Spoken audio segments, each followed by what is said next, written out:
महाराज दशरथ ने भी किया था माता सीता के साथ एक घोर पाप।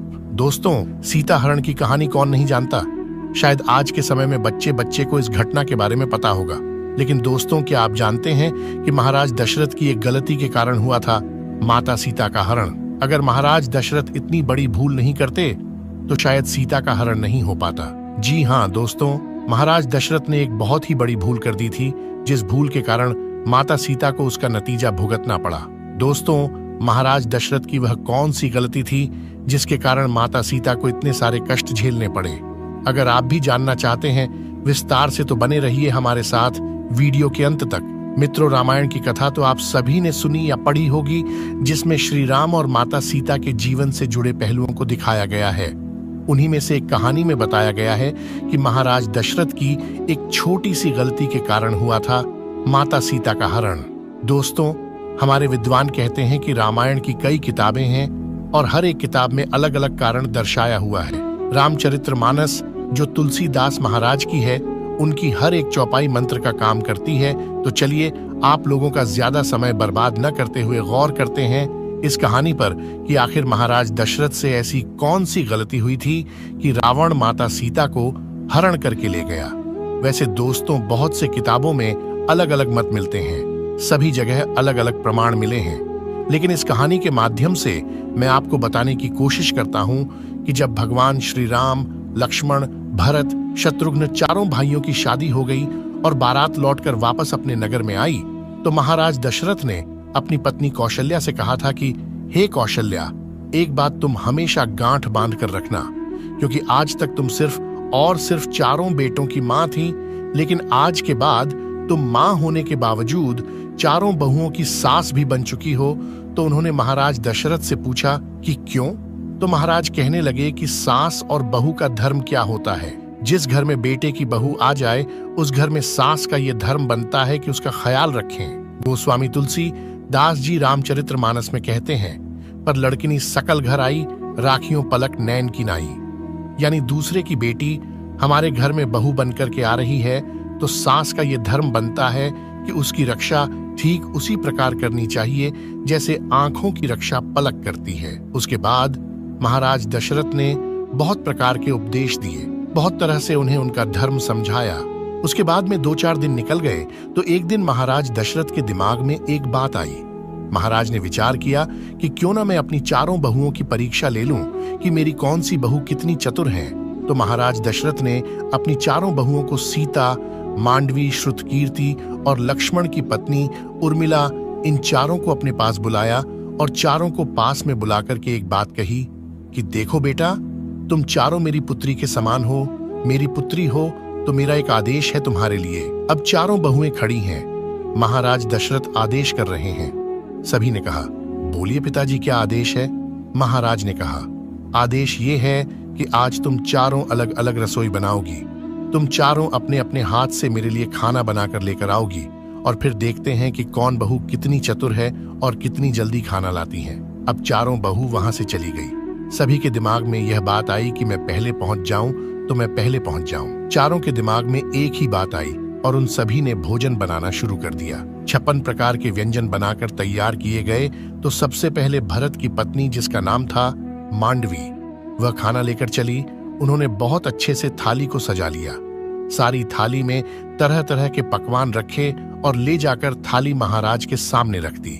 दोस्तों, जिस चौके पर महाराज दशरथ बैठे हुए थे, वहीं पर उन्होंने थाली ले जाकर रख दी और कहा कि पिताजी भोजन करिए। लेकिन मांडवी एक चीज भूल गई थी कि खाना खाने वाले को खाना देने से पहले पानी भी दिया जाता है।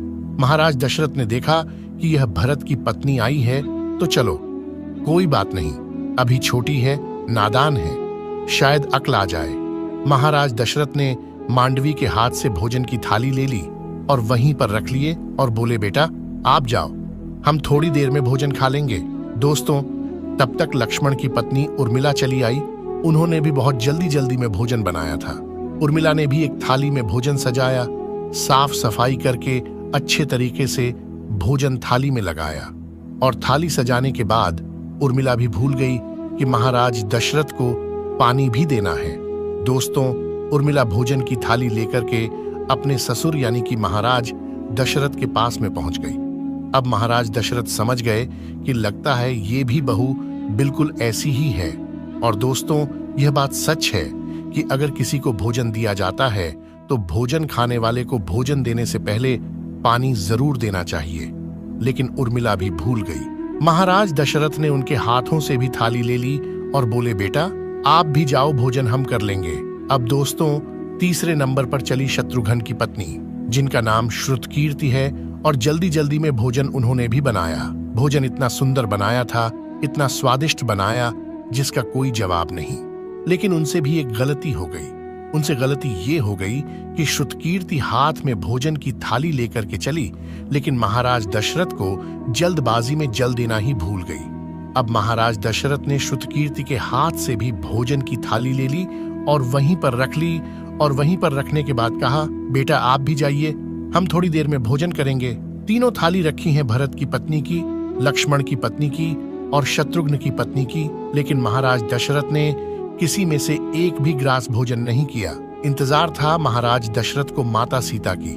वे विचार कर रहे थे कि जैसा भोला भाला मेरा बेटा राम है, मुझे लगता है कि उनकी पत्नी सीता भी उतनी ही भोली भाली है।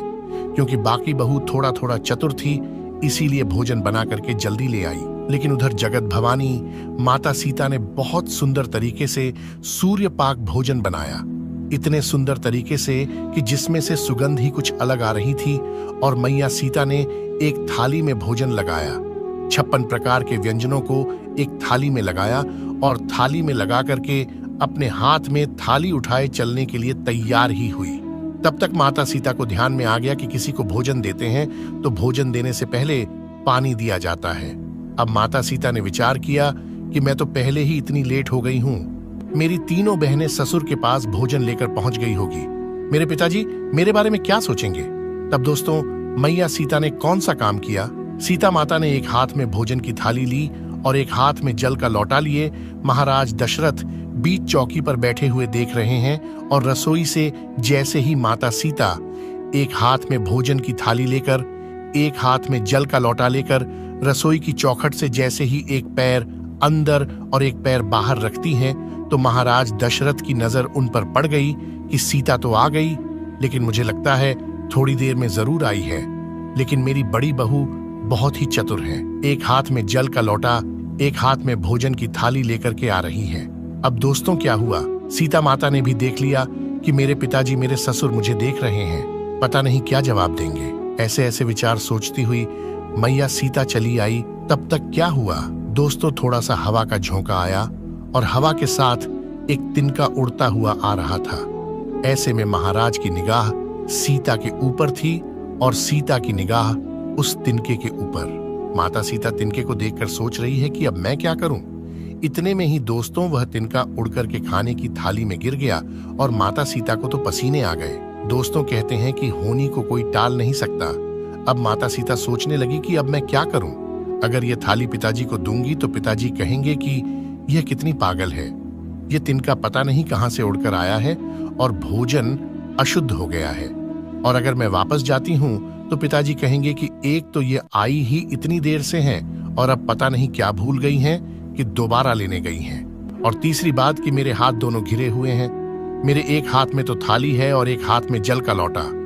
अब इस तिनके को उठाऊं तो उठाऊं कैसे। दोस्तों, माता सीता कोई साधारण स्त्री नहीं थी, माँ सीता तो भवानी थी।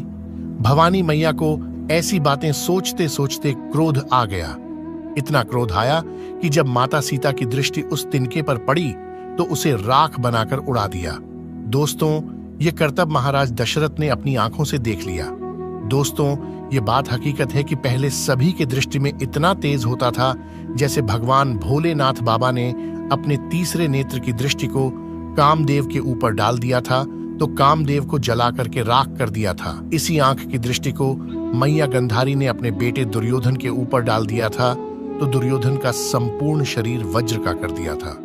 अब दोस्तों, इधर महाराज दशरथ ने अपनी आंखों से यह सब देख लिया। अब महाराज दशरथ के सामने मैया सीता ने जाकर के जल का लोटा रखा और थाली हाथ में लेकर के पिताजी की तरफ की ओर बोली, पिताजी भोजन कर लीजिए। महाराज दशरथ ने थाली हाथ में ले ली और थाली हाथ में लेकर थाली को रख दिया।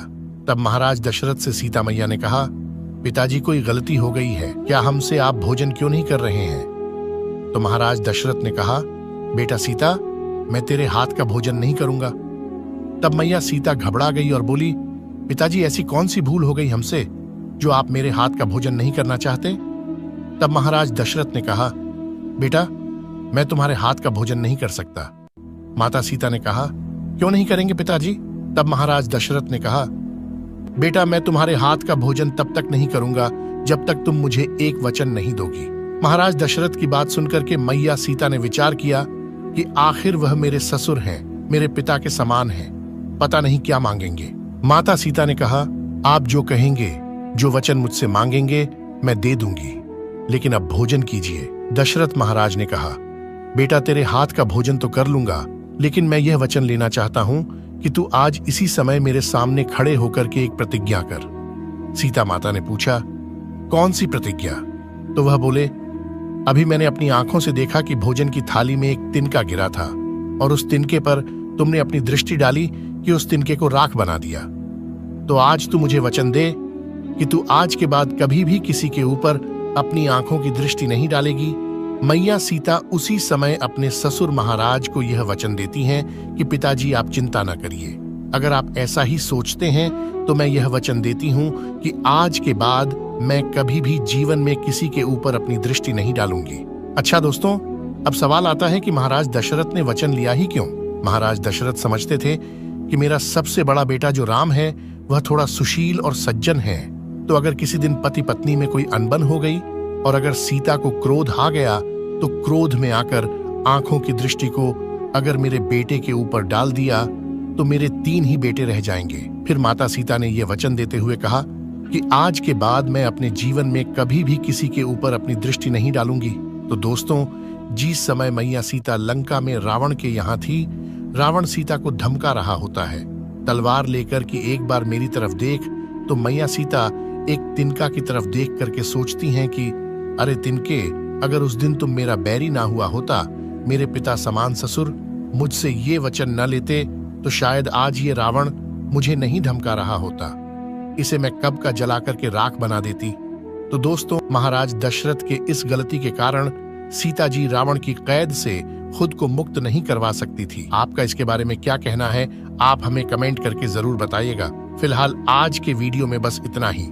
अब हमें इजाजत दें और वीडियो को अंत तक देखने के लिए आपका बहुत बहुत शुक्रिया।